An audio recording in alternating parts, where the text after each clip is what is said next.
네, 안녕하세요. 김용로 TV의 날짜 이야기입니다. 자, 오늘은 12월 10일이 되겠습니다. 제가 3일 전 일이죠. 지난 12월 7일이 그 진주만 공습이 있었던 날이라고 말씀을 드렸는데, 어, 정확하게 그로부터 3일 뒤에, 그, 어, 그때 당시에 이제 중국 충칭, 중경이죠. 충칭에 있었던 대한민국 임시정부가 일본에 대해서 선전포고를 이제 했습니다. 그게 바로 오늘이에요. 일본에 대한 대일 선전포고일이 바로 1941년 12월 10일 바로 오늘이 되겠습니다.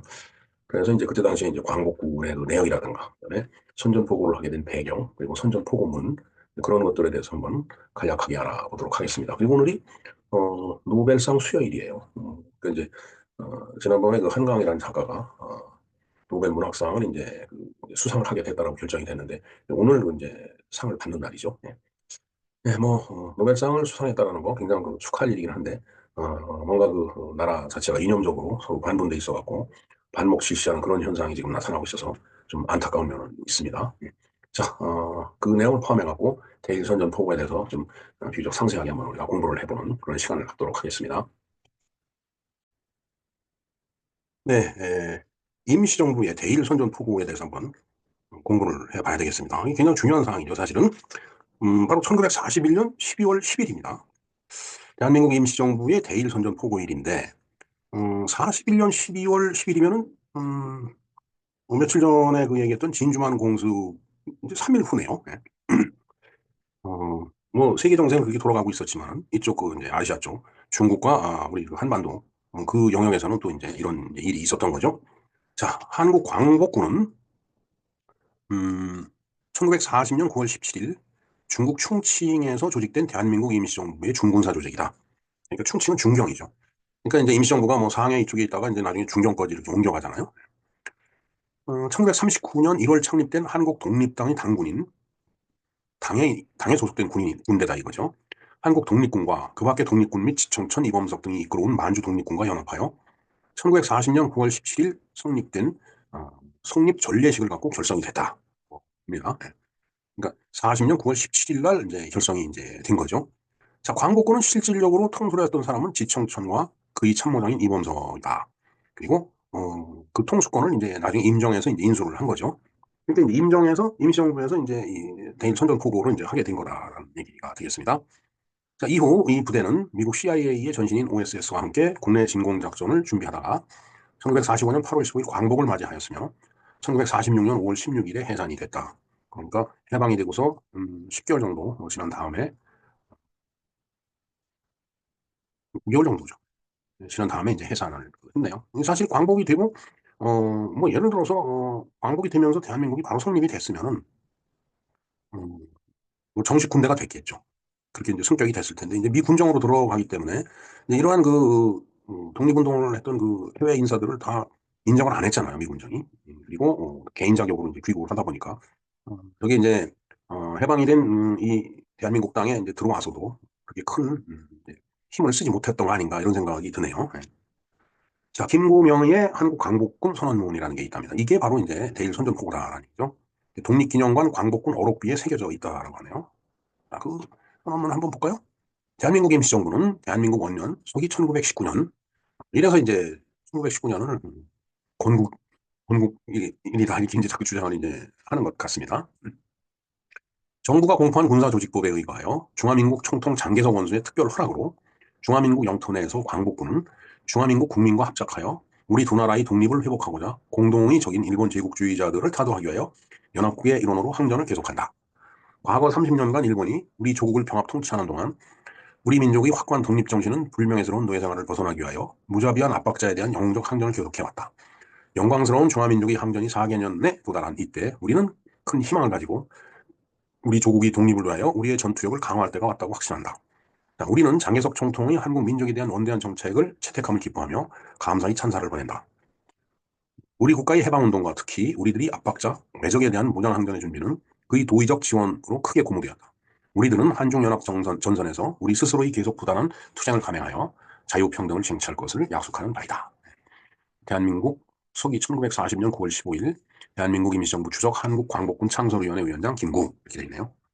이것이 이제 광복군 선언문이고 대일선전 포고문은 이제 바로 이 대일선전 성명서 이게 되겠습니다. 자, 대일 선전 성명서에서 한번 알아보겠습니다. 임시정부가 1941년 12월 10일 김구 주석과 조소왕 외무부장 명의로 일본에 대해 발표한 선전 포고문임. 성명서는 한국 전체 인민은 현재 이미 반침략 전선에 참가하여 일개 전투 단위가 되어 있으며 축신국에 대하여 선전한다. 이 축신국은 이제 주축국이죠. 그러니까 일본, 그다음에 독일, 이탈리. 세 군국주의와 파시즘과 나치즘 그걸 묶어서 주축국이라고 그러잖아요. 그 축신국이라고 이렇게 표현한 것 같습니다. 뭐 상당히 이제 거창하고 원대했던 것 같습니다. 일본뿐만 아니라 축신국에 대해서 선전한다고 했으니까. 자, 왜고를 한국과 중국 및 서태평양에서 완전 구축하기 위하여 최후의 승리까지 혈전한다라고 선언을 했다고 하네요. 이 구축이라고 하는 것은 왜 그런 말이 있죠. 악화가 양화를 구축한다. 그러니까 나쁜 그 돈이 그 좋은 흐름의 돈을 갖다가 이제 내쫓아버린다. 이제 이런 경제 용어죠. 예. 구축이라는 것은 뭐라도 내쫓아버리는 거는 이제 구축이라고 얘기를 합니다. 그러니까 일본은 그렇게 구축해버리겠다라는 그런 뜻이죠. 경과를 보겠습니다. 1941년 4월 재미 한인들은 해외 한족 대표회의를 열고 미주 한인들을 모두 합쳐 재미 한족 연합위원회를 조직을 했습니다. 그리고 재미 한족 연합회는 대미 외교를 위해서 외교위원부 조직을 임시정부에 청원했고 1941년 6월 4일 임정국무회의는 워싱턴 DC의 주미 외교위원부 부위원장에 이승만을 임명을 했고 주미 외교위원부는 1940년대 대미 외교의 중심이 되었다라고 되어 있습니다. 통상적으로 이제 뭐 김구 선생 같은 경우는 이제 중국에서 이제 독립투쟁을 했었고 이승만 박사 같은 경우는 이제 미국에서 외교 독립 외교적으로 이제 왜냐면 국제적으로 승인을 받아야 될 사람들이 많이 있을 테니까 그리고 또 국제적으로 인정을 받아야 되잖아요. 그러니까 이제 그런 면에서 이승만 박사는 미국에서 많이 활동을 했던 거고 뭐 사실 독립투쟁 과정을 보면 뭐 이승만 박사나 김구 선생이나 다 훌륭한 분들이죠, 사실. 예. 자, 그다음에 4번 볼까요? 1941년 6월 6일 주미 외교위원부 설립 직후에 김구와 조소왕은 각각 루즈벨트 대통령과 허월 국무장관에게 서한을 보내 이승만의 주미 외교위원부 위원장 임명 사실을 알리며 1882년 조미 조약에 따라 거중 조정을 해달라라고 요청을 했다라고 하네요. 1882년의 조미 조약이 조미 통상 이름이 정확히 기억이 안 나네요. 그거죠. 사실 저 내용에 보면은 이 조선이 어떤 외부 세력으로부터 위협을 받으면 미국이 같이 지켜준다라는 그런 그 말기가 있어요. 그 나중에 이제 이승만 대통령이 그 미국 쪽에다가 이제 그때는 이제 박사였겠죠. 대통령이 아니고 저 조미 수호조교의 그 내용을 지켜달라고 얘기를 했다라고 이제 하는 그런 역사적인 사실이 있죠. 예. 그래서 이 조미 조약에 따라 거중 조정을 해달라고 이제 요청을 한 거예요. 거중 조정이라고 하는 것은 이제 양쪽에 그 어느 쪽도 관계치 않은 사람이 아주 거대한 그런 그 이제 국가가 나서서 이렇게 조정을 해주는 걸 거중 조정이라고 얘기하는 걸로 제가 이해를 하고 있습니다. 예. 1941년 12월 7일 태평양 전쟁이 발발하자 바로 이게 며칠 전에 말씀드렸던 진주만 공격이죠. 임시정부의 대미 외교는 본격화가 되었다. 네, 이때다라고 이제 한 거죠. 물론 이승만 박사는 이미 일본 내막기라는 걸 통해서 야 이게 언젠가는 일본이 미국을 공격할 거다라고 이미 그 이전에 예언을 한 상태였었죠. 뭐 그대로 이제 된 겁니다. 1941년 12월 10일 조소왕 외교부장은 루즈벨트 대통령에게 보낸 서한에서 한국이 대일전 참가를 요청했고 임정은 이날 일제와 독일의 선전 보고를 했다라고 하네요. 글쎄요, 독일에까지 선전 보고를 했네요. 광복군은 1943년 영국군에 파견되어 버마 전역에 투입되었으며 그 뒤 임정구미 외교위원부 위원장 이승만을 통해 미국 국무부에서 파견한 도노번 장관에게 OSS, CSI의 그 전신이라고 그랬죠. 원형 특별훈련을 받기도 했다라고 되어 있습니다. 그러니까 광복군이 규모는 크진 않지만 어찌됐든 실체가 있었던 거는 사실이었던 거라고 봐야 되겠죠. 그리고 나름대로 저런 그 활동을 이제 했었던 겁니다. 근데 이제 문제는 사실 만주, 뭐 한반도는 물론이고 만주, 중국 이쪽까지 다 합쳐가 그때 당시 일본군이 한 700만 명 정도, 일본군 규모가 그랬다고 그러더라고요. 그 일본군이 전부 무장을 하고 있었고, 그 무장을 해제시키려고 이제 미국과 소련이 들어온 거잖아요, 결국은. 근데 이제 그렇게 들어오다 보니까 이상하게 이제 38선을 경계를 해갖고 이제 남북이 분단이 됐는데, 그래서 그 지난달 말경에 제가 그 분단 80년 뭐 해갖고 연목 포럼 얘기를 제가 막 말씀을 드린 적이 있었는데, 분단 80년이 됐는데 과연 통일을 어떻게 할 것인가, 뭐 그거에 대한 고민이었죠. 예. 그것도 제가 더보기 링크 노트에다 링크를 걸어 드리겠습니다. 자, 일단은 대일 선전 포고문을 한번 진짜 원문을 보도록 하겠습니다. 이게 한문 원본이에요. 이걸 봐서는 이제 뭐 중간중간 이렇게 보면 아는 글자가 있으니까 이렇게 두드려 맞출 수는 있겠지만 이해가 빨리 안 되니까 우리가 이제 한글로 다시 이렇게 후세 번, 나중에 이제 인쇄를 한 거다라고 보죠. 이거를 한번 우리가 그, 한번 읽어보도록 하겠습니다. 자, 우리들은 3천만 한국인 및 정부를 대표하여 우리들은 임정을 얘기하는 거죠. 삼가, 중영, 미소, 가호 및 기타 제국이 대일 선전을 삼가 축하한다. 아, 예, 나라를 이렇게 거론하는 순서 보면 그때 당시 중국에 있으니까 중국을 제일 앞에 놨지 않았을까 하는 생각이 드네요. 그리고 영국이 먼저네요, 미국보다. 42년이니까 이제 러시아는 사라지고 이제 소련이 이제 등장할 때니까 중영 미소네요. 어, 기타 제국이 대일 전선에 삼가, 대일 선전을 삼가 축하한다. 그러니까 잘 싸우고 있다라는 얘기죠. 자, 그것이 대일 선전이 일본을 격파하고 동아를 제조하는 가장 유효 수단이 되기 때문이다. 그리고 여기서 특히 아래와 같은 점을 설명한다. 첫 번째, 한국의 전체 인민은 현재 이미 반침략 전선에 참가하여 일개 전투 단위가 되어 있으며 축신국에 대해서 선전한다. 그러니까 선전이라는 게 이게 뭐 광고한다는 얘기가 아니고 선전포고를 한다는 얘기, 전쟁을 선언한다는 얘기예요. 그래서 선자가 그거잖아요. 축신국 아까 말씀드렸죠. 예. 거듭 1910년 합방조약 및 일체 불평등조약의 무효와 동시에 반침략 국가의 한국에서의 합법적인 기득 권익을 존중함을 선포한다. 세 번째, 맹세코 일본의 나니카에 조성된 장춘 및 남경 정권을 승인하지 않는다. 뭐 난익이라고 하는 것은 뭐 저기 알란자에다가 이게 날개 입자니까 알을 이렇게 탁 품고 있는 그 이제 새 날개라는 뜻이겠죠. 그렇다는 얘기는 일본 자신들이만이 원해 갖고서 이렇게 이렇게 포모하는 그런 이 장춘하고 남경에 있는 그 이제 괴뢰 정권을 승인하지 않는다라는 얘기죠. 자, 그다음에 왜구를 한국, 중국 및 서태평양에서 완전 구축하기 위하여 최후 승리까지 혈전한다. 그다음에 투처 선언 대서양 헌장의 각 항이 한국이 독립을 실현하는 데 적용되기를 견결, 견결히 주장하며 특히 민주진영의 최후 승리를 예, 예축한다. 참 흔히 요즘 우리가 쓰는 그런 용어가 아니기 때문에. 근데 이 대서양 헌장이라는 표현이 투처 선언이거든요.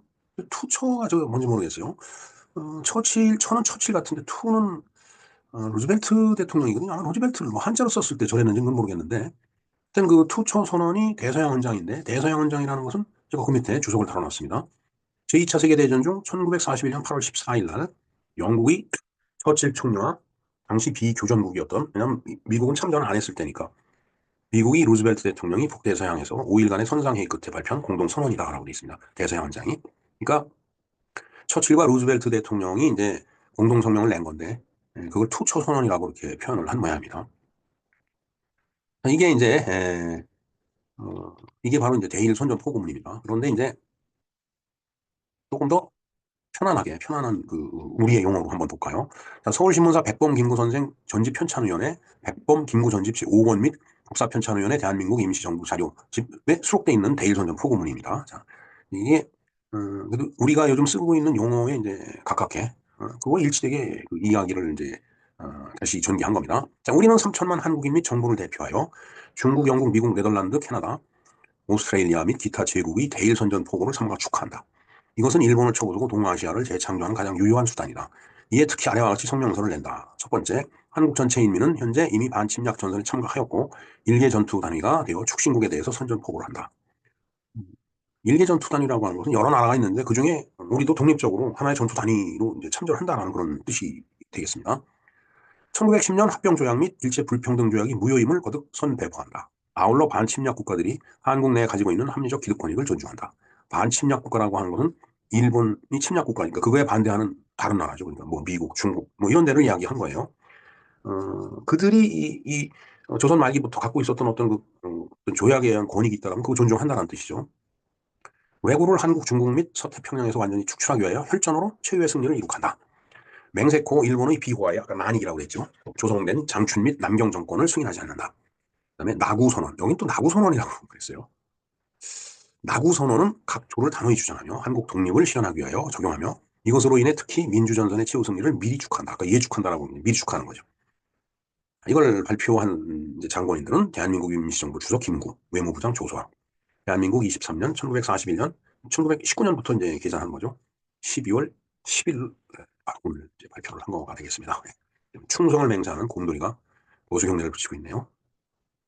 네, 뭐 이상 임시정부 대일 포고에 대해서 우리가 공부를 봤습니다.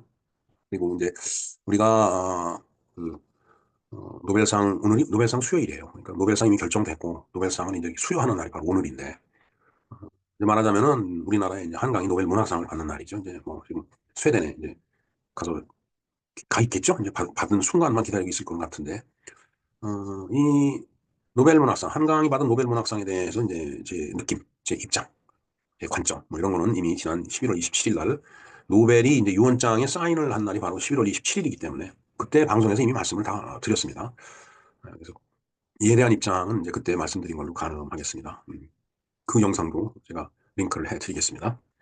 네, 이상 김영로 TV의 날짜 이야기였습니다. 감사합니다.